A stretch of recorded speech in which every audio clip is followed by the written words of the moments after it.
cas, ce matin, je voudrais vous délivrer une parole de Dieu pour chacun d'entre nous. Et je voudrais commencer déjà avec cette anecdote. Il y a quelques temps, j'ai eu l'occasion, j'étais adolescent, j'avais à peu près 17 ans, j'ai eu l'occasion de partir aux États-Unis pour faire une tournée musicale avec un groupe chrétien. Et c'était vraiment pour moi une excitation particulière à l'idée de partir aux États-Unis. Cette tournée se passait vraiment sur toute la partie nord des États-Unis et l'idée était de parcourir des églises d'est en ouest. C'était vraiment une expérience formidable. Mais en tout cas, je peux vous dire que la première partie de ce voyage a commencé de manière un peu particulière. J'ai pris l'avion et c'était la première fois que je prenais l'avion. Et après 8 heures de vol, je me suis retrouvé... Et donc je suis arrivé à Chicago. Et vous savez, dans l'avion, on vous demande de remplir un formulaire. Vous savez, de dire, voilà, pour quelle raison vous venez aux États-Unis, pour combien de temps. Et ce qu'il y a, c'est que moi, je venais pour faire une tournée. Et je n'avais pas donc de lieu de résidence à indiquer sur le papier. Et donc, j'arrive à la douane et je dépose fièrement mon papier, m'attendant à ce que la douane me laisse passer. Vous savez, comme si j'étais en France, quoi. Pas de problème, on va me reconnaître, et puis... Sauf que là, j'arrive et le douanier commence à lire ma feuille et dit... Bon, je ne fais pas l'anglais parce que c'est pas mon domaine. Mais en tout cas, avec l'accent bien de Chicago. Et là, vous savez, le Brian is in the kitchen, il n'était pas at the airport, hein, J'étais complètement perdu. Et en fait, je commence à comprendre à peine qu'il me manquait une adresse. Le douanier ne voulait pas me laisser passer tant que je n'avais pas marqué l'adresse. Mais je n'avais pas d'adresse à indiquer. Et donc j'étais vraiment mis de côté, et ce qu'il y a, c'est que vraiment j'ai commencé à stresser pour la première fois de ma vie en tant qu'adolescent, parce que j'avais une correspondance à prendre pour arriver au Kansas City. Et là je me dis, si je rate la correspondance, l'équipe américaine qui m'attend là-bas au centre des États-Unis ne va pas me trouver. Et vous savez, à cette époque-là, on n'avait pas forcément tous le portable connecté à tous les pays. Hein. Et mes parents, ils étaient en France, ils n'étaient pas avec moi, j'étais tout seul. Et je peux vous dire que j'ai ressenti à ce moment-là quel pouvait être le sentiment d'un émigré, d'un voyageur, d'un étranger. Vous êtes là, vous n'avez plus aucun statut légal. Vous n'avez plus de droits. Vous pouvez expliquer, et je peux vous assurer, les Américains, ils ont l'art de ne pas faire d'efforts lorsque vous parlez mal l'anglais. C'est une catastrophe. Pourtant, mon anglais n'était pas si médiocre que ça, mais il suffisait que je prononçais mal un mot et c'était fini. Il me perdait. Moi aussi, je l'ai perdu d'ailleurs. Mais je me suis retrouvé comme bloqué à l'entrée de ce pays et vraiment, c'était inconfortable. Et jusqu'au moment où j'ai eu cette présence d'esprit en réalité de noter le siège de la société qui organisait la tournée, même si ce n'était pas ma résidence en fait fixe, mais n'empêche que ça a permis de me laisser partir, et merci Seigneur parce que j'ai pu avoir ma correspondance et la tournée finalement s'est très bien passée. Mais en tout cas, je voulais vous dire que nous sommes en exil. Nous sommes tous en exil sur cette terre. Nous sommes des étrangers, nous sommes des voyageurs. La Bible dit dans Corinthiens chapitre 5, verset 6, « Tant que nous sommes chez nous dans le corps terrestre, nous sommes en exil loin du Seigneur. » Loin du Seigneur.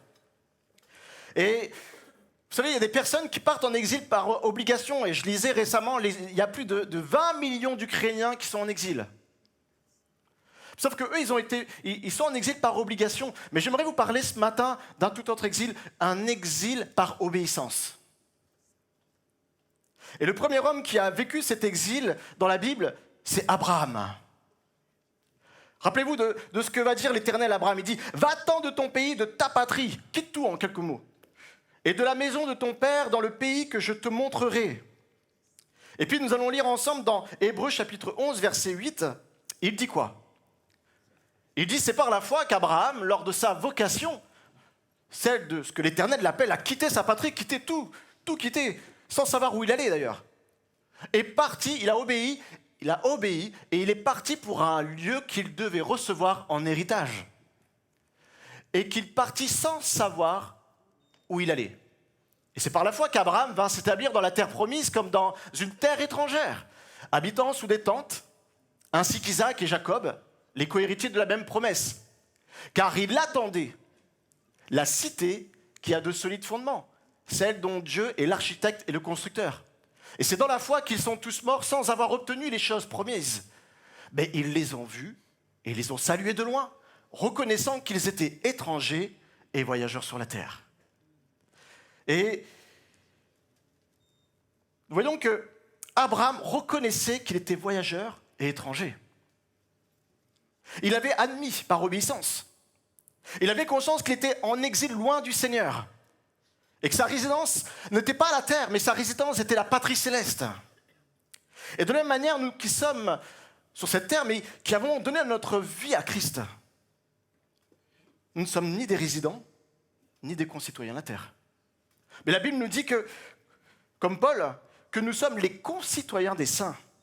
Nous sommes les gens de la maison de Dieu. Amen. Est-ce que tu peux dire à ton voisin, tu es de la maison de Dieu?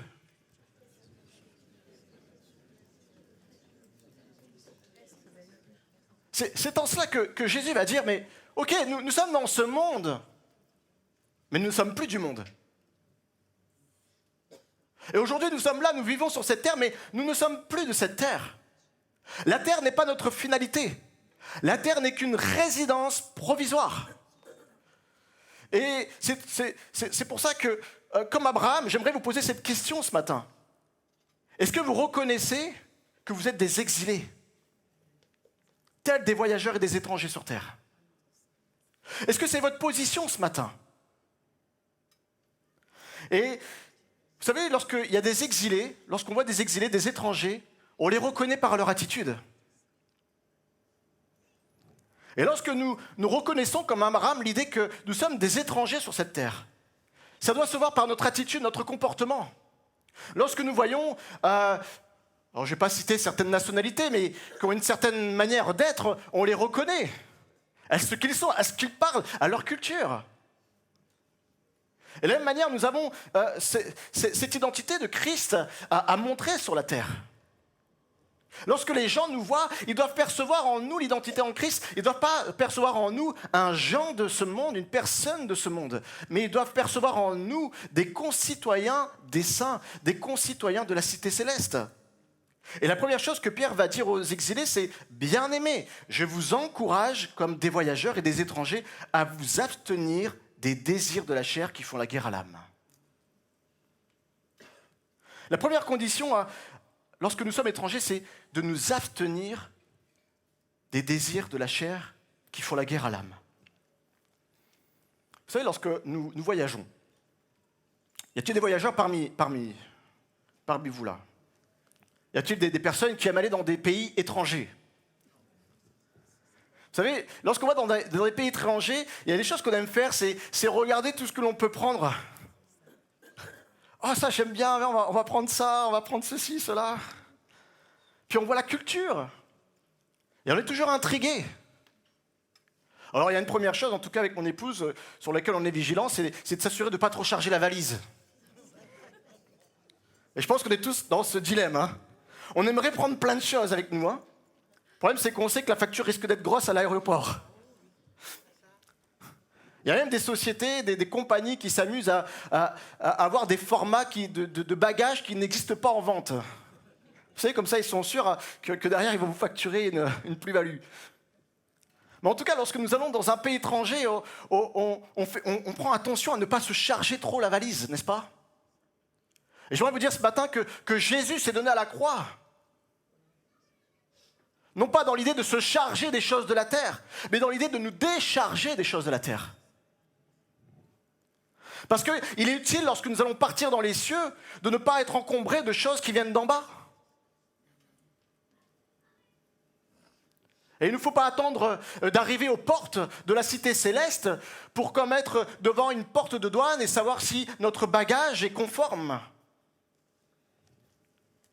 Mais nous devons prendre en tout temps précaution de faire attention à ne pas nous charger des convoitises terrestres. Et les convoitises terrestres, ce n'est pas simplement les convoitises vous savez, sexuelles. La Bible, elle est claire là-dessus, elle nous dit que toutes ces choses auxquelles il faut nous abstenir, c'est la débauche sexuelle, c'est l'impudicité, l'impureté, mais aussi du dérèglement, c'est aussi l'idolâtrie, la magie, les rivalités, les querelles, les jalousies, les animosités, les disputes, les divisions, les sectes, l'envie, l'ivrognerie. Toutes ces choses sont les choses de la terre. Vous savez, lorsque nous nous disputons, en réalité, nous nous conformons au siècle présent. Lorsque nous sommes en voie de peut-être même de faire pressentir une division, nous faisons les œuvres de la terre. Et non pas les œuvres de la patrie à laquelle nous appartenons. Lorsque nous faisons des querelles, lorsque nous convoitons, lorsque nous sommes dans l'orgueil, nous faisons toutes ces choses, nous ne sommes pas en train d'exprimer notre citoyenneté céleste. Nous sommes en train d'exprimer la citoyenneté terrestre. Et que dit Paul? Il dit, mais ne vous conformez pas au siècle présent, mais soyez transformés par le renouvellement de l'intelligence, afin que vous discerniez quelle est la volonté de Dieu, ce qui est bon, agréable et parfait. Vous savez, dans la Bible, on trouve une personne qui était appelé injuste, qui était appelé intègre. Il était droit. Il aimait Dieu. Comme beaucoup d'entre nous ce matin. J'ose croire qu'un plus grand nombre sont justes, sont droits, sont sincères devant Dieu. Et pourtant, dans la Bible, nous trouvons cet homme qui est appelé Lot. Et parce que Lot ne s'est pas laissé renouveler dans son intelligence par le Saint-Esprit. Lorsque son oncle lui dit, mais, ok, il va falloir qu'on se sépare, on ne peut pas être là au même endroit. Il faut qu'on se répartisse les terres. Alors laquelle tu prends? Et Abraham aurait pu dire, en tant que patriarche, dire, c'est moi qui décide avant tout. C'est normal, Lot, tu es mon neveu et à moi la priorité. Mais il a dit à Lot, non, vas-y, choisis. Lot est là, devant la terre entière, et il aurait pu choisir n'importe quel lieu. Et qu'est-ce qu'il a fait, Lot? Faute d'être renouvelé dans son intelligence par le Saint-Esprit, il a commencé à regarder à Sodome. Puis il a commencé à rapprocher sa tente.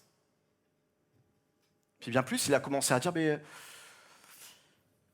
Alors Seigneur, t'inquiète pas. Tout va bien se passer. C'est juste que je voudrais résider dans cette cité. Et alors Lot a commencé à résider parmi ces personnes-là, et puis les choses ont commencé à aller de mal en mal. C'était le début de la décadence pour Lot. Faute de vouloir se conformer au siècle présent, faute de vouloir se conformer aux pratiques de ce siècle, il a commencé à s'installer au sein des Sodomites, et il a commencé même à dire, lorsque des Sodomites se sont présentés à sa porte, du moins lorsqu'il y avait des anges, vous savez, qui sont rentrés dans la demeure de Lot, ils ont commencé à dire à Lot, oh, attends, mais nous on a envie d'avoir des rapports sexuels avec ces hommes-là. Et là, qu'est-ce qu'il va dire, Lot? La première chose qui a montré sa décadence, qui a montré qu'il ne pouvait pas résister à l'influence de Sodome. Il a commencé à dire, mais frères, mes frères. Et je te pose la question ce matin, est-ce que tu es frère des gens de ce monde?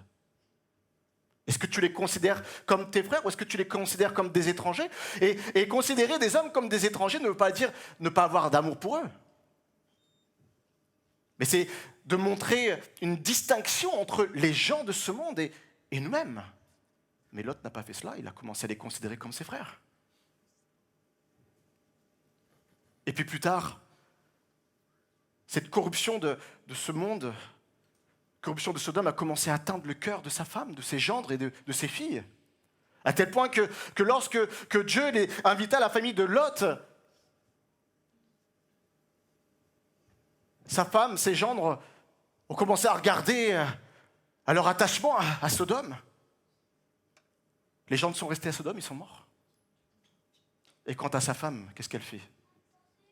Alors qu'il partait pour échapper à Sodome, elle regarda en arrière et elle mourut. Lot considéra d'abord ses frères, les Sodomites. Il perdit ses gendres. Puis il perdit sa femme. Et c'est pas tout, la décadence continua. Parce que lorsqu'il commença à remonter, à s'éloigner de Sodome, être au large de ce siècle présent, Les filles, ces filles, faute d'avoir vécu une partie de leur jeunesse au sein de Sodome, ont été corrompues au point de dire on va faire boire notre père, puis on va coucher avec lui. Vous savez, il faut être vigilant avec ces choses. Bien trop souvent, nous croyons que parce que nous sommes chrétiens, nous sommes justes, nous sommes droits, nous pouvons avoir une certaine forme de résilience avec ce monde. Mais Lot, a-t-il réussi à faire une résilience, à avoir une résilience avec ces gens du monde? Et certainement que le Seigneur ce matin t'interpelle en disant mais éloigne-toi. Éloigne-toi. Éloigne-toi parce que la parole de Dieu dit que dans Philippiens, chapitre 3, verset 19, « Pour ceux qui pensent qu'aux choses de la terre, leur fin sera la perdition. » Et si tu penses que te conformer au siècle présent, tout en étant juste, suffit, mais tu te trompes. Parce qu'en réalité, ta fin sera une perdition.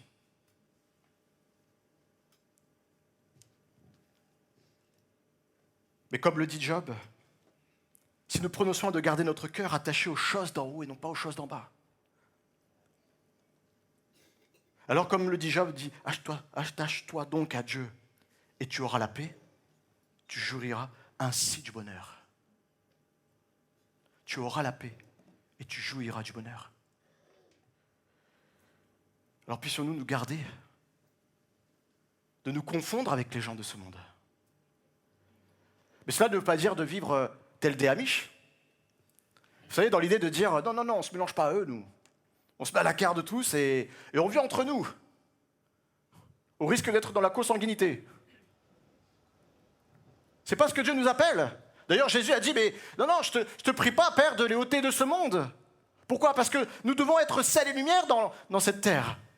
Et c'est le deuxième point que je voudrais voir avec vous, c'est par rapport à notre conduite en tant qu'étrangers sur terre, exilés sur terre. C'est de véhiculer envers les gens de ce monde une bonne conduite. C'est ce que la Bible dit. Il dit « Ayez au milieu des païens », dans 1 Pierre chapitre 2, verset 12, il dit « Au milieu des païens, ayez une bonne conduite, afin que là même où ils vous calomnient comme si vous étiez des malfaiteurs, ils remarquent vos bonnes œuvres et glorifient Dieu au jour où il les visitera. » Au jour où il les visitera. Et vous savez, avoir une bonne conduite, dans la Bible, veut dire l'idée d'avoir la beauté extérieure la plus désirable. Alors je vous rassure, Dieu ne nous invite pas à un concours de beauté. Dieu ne nous invite pas à faire Miss France dans nos églises. Mais Dieu nous invite à manifester le fruit de l'esprit. Et je te pose cette question ce matin. Est-ce que lorsque tu es avec les gens du monde, est-ce que les personnes qui sont à ton contact ressentent, voient le fruit de l'esprit qui surgit de ta vie? Parce que c'est ce que Dieu nous invite à faire. Il dit de manifester le fruit de l'esprit quotidiennement, non pas le dimanche matin seulement, mais tous les jours de notre vie. Nous devons avoir ce bon témoignage qui est efficace au milieu de ceux qui ne connaissent pas l'Évangile. Et on pourrait se poser des fois cette question, savoir, mais est-ce que par mon attitude, je donne envie aux gens du monde de connaître le Seigneur? Est-ce que lorsque je suis au travail, mes collègues, je les interpelle au point de se dire, mais comment fait-il pour défendre des valeurs que nous ne partageons plus sur cette terre? Et nous voyons en effet dans ce monde que les valeurs morales disparaissent de plus en plus. Et certainement que certains d'entre vous sont comme perdus aujourd'hui dans la cité.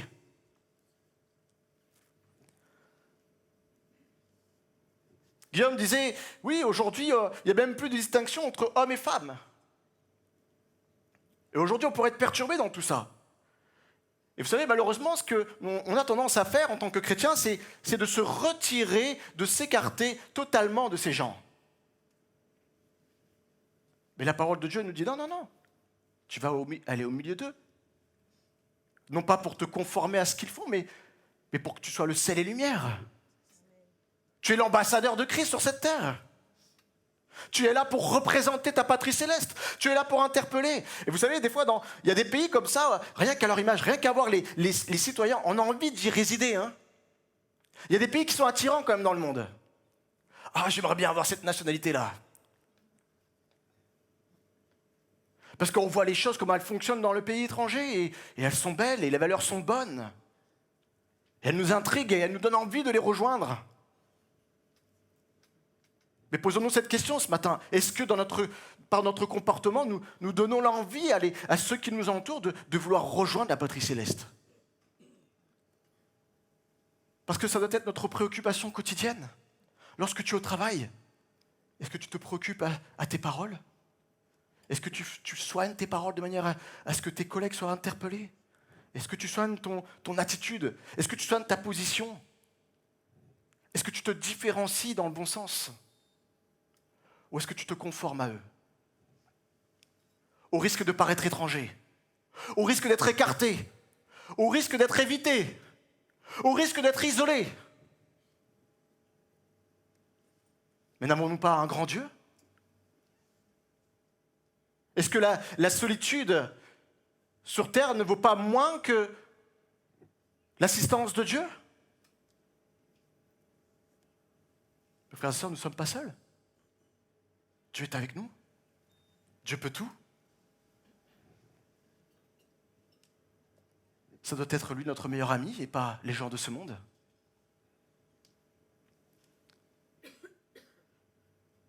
Aussi, il dit, ayez au milieu des païens. Je reprends cette parole. Ayez au milieu des païens.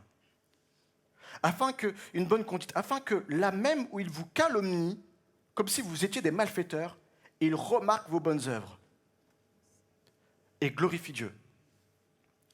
Et certainement que tu as pu déjà faire l'objet de calomnies.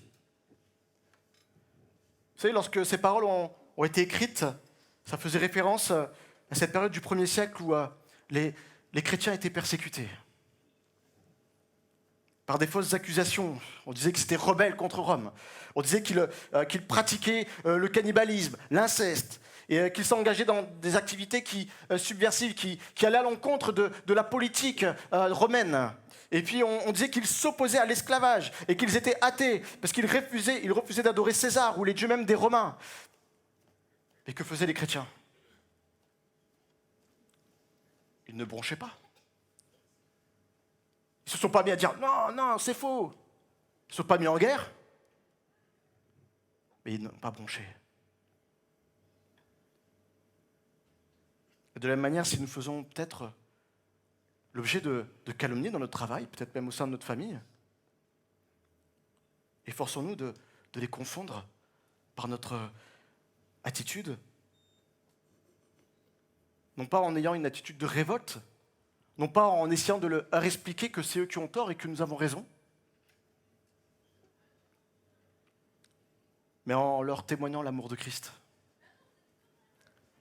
Et des fois, vous savez, il est beaucoup plus efficace un silence que des mots. Et si nous sommes face des fois à des injustices, vraiment laissons le Saint-Esprit les confondre. Ne prétendons pas vouloir être ces justes qui ramènent la justice sur terre, mais laissons le Seigneur faire. Car si nous faisons les choses par nous-mêmes, nous les faisons maladroitement. Vous savez, une fois dans mon travail, j'étais confronté comme ça à une injustice. Au point où j'avais été mis au placard. Je ne sais pas s'il y a des personnes qui ont vécu cette situation, d'être mis au placard, injustement.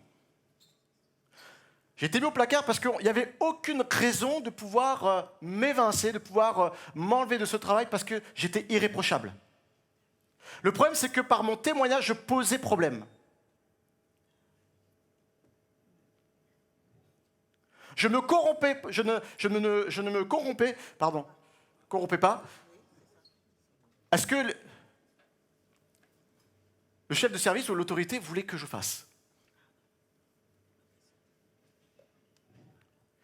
Et ça posait problème parce qu'ils voyaient bien que j'étais campé sur ma position et qu'il n'était pas question d'en bouger. Et alors du coup, ils ont commencé à mettre au placard.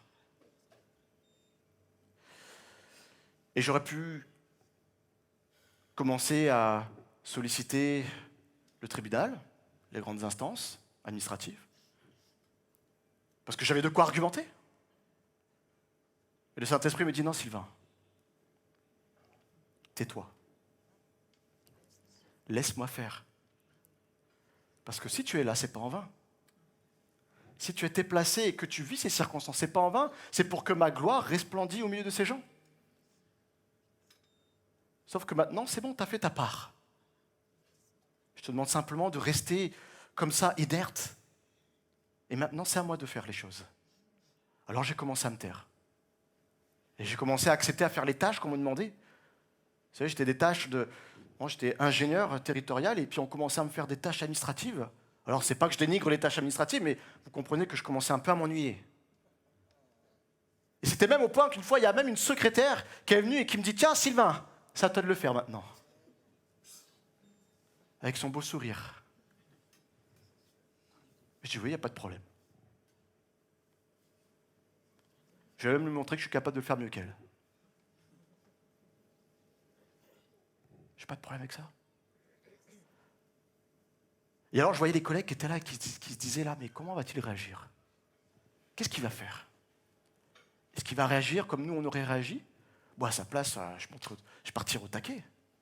Moi, à sa place, j'irais dans le bureau du directeur, j'irais voir les grands directeurs et je protesterais, mais on va voir ce qui se passait. Là, ils étaient là comme observateurs, vous savez, comme si on était dans un ring.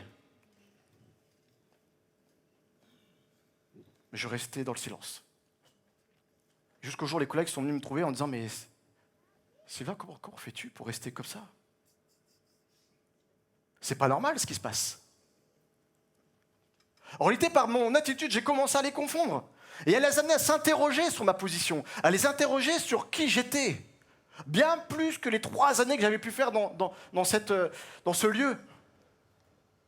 Et vous savez, des fois, rien que par notre position, nous pouvons être amenés à être un bon témoignage et à poser la question de qui nous sommes réellement en Christ.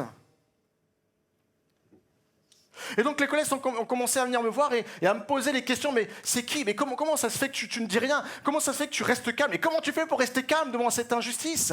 C'est pas normal, Sylvain. Tu as le droit de dire que c'est pas normal. Tu as le droit d'aller voir le tribunal administratif et dire qu'ils sont en train de te mettre au placard et qu'en gros ils sont en train de faire des choses envers toi qui sont mauvaises.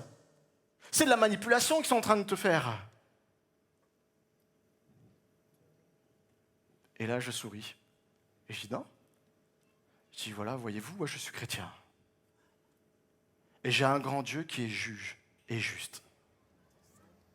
Et c'est lui qui me justifiera. Et je sais que je sortirai vainqueur de cette situation. Et notre témoignage, c'est de montrer que lorsque on a Dieu, lorsque nous sommes concitoyens des saints, lorsque nous appartenons aux gens de la maison de Dieu, nous appartenons, à la maison de Dieu, nous avons la victoire sur toute chose.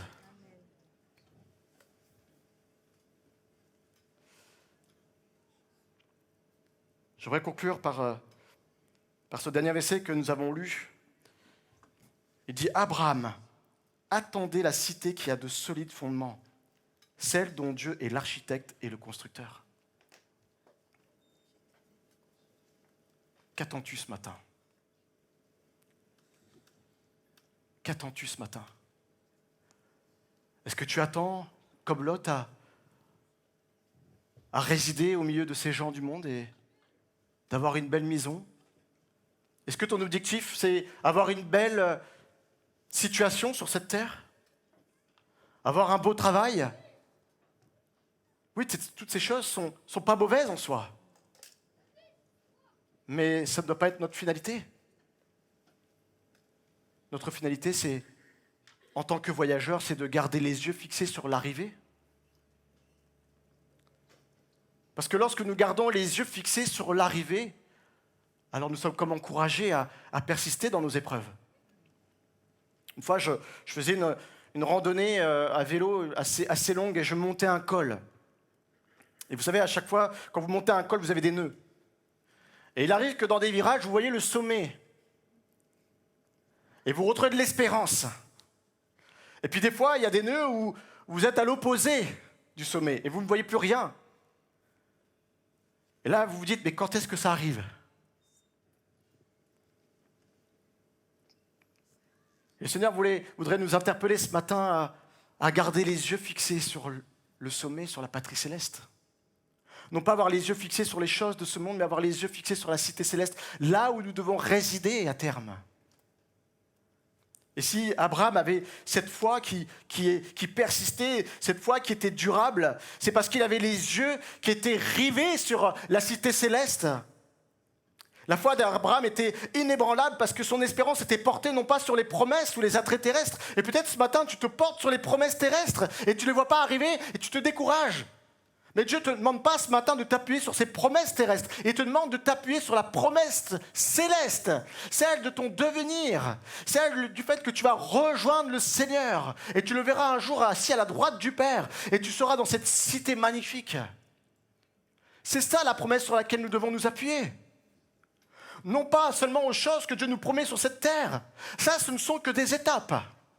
Ça, ce ne sont que des choses qui doivent nous permettre tout au plus à accomplir notre mission sur terre, être des ambassadeurs de Christ, exemplaires. Mais la promesse sur laquelle nous devons établir notre tente en tant que voyageurs, c'est la promesse qu'un jour nous verrons Jésus. Alors le Seigneur nous invite ce matin à fixer nos regards sur cette destination finale de notre voyage. Lieu où nous serons enfin continuellement dans sa présence. Car c'est là le plus grand remède au découragement. C'est là le plus grand remède à la fatigue et à l'apitoiement sur soi. Peut-être ce matin, tu es fatigué. J'aimerais t'inviter à tourner à nouveau les regards sur la cité céleste.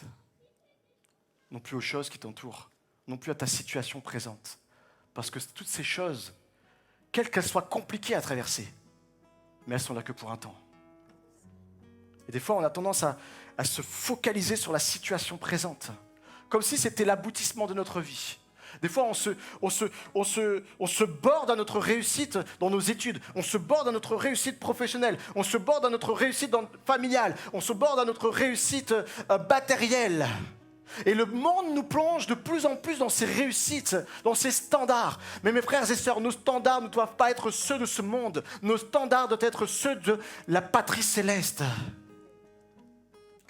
C'est ça notre espérance. Et je peux vous assurer que lorsque nos yeux sont portés là-haut, alors toutes ces choses qui sont sur terre deviennent subsidiaires. Elles sont annexes. Si elles sont bonnes et qu'elles sont prises, réussies, tant mieux. Et si elles ne réussissent pas, mais Seigneur, c'est pas grave. Parce que ma destination finale, c'est ta patrie céleste. Amen. Vous voulez bien vous lever? On prie ensemble.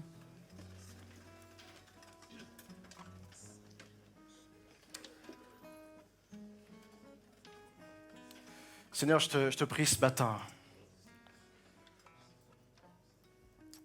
de nous aider à nous garder, Seigneur, à prendre soin, à être renouvelés dans notre intelligence par ton Esprit Saint.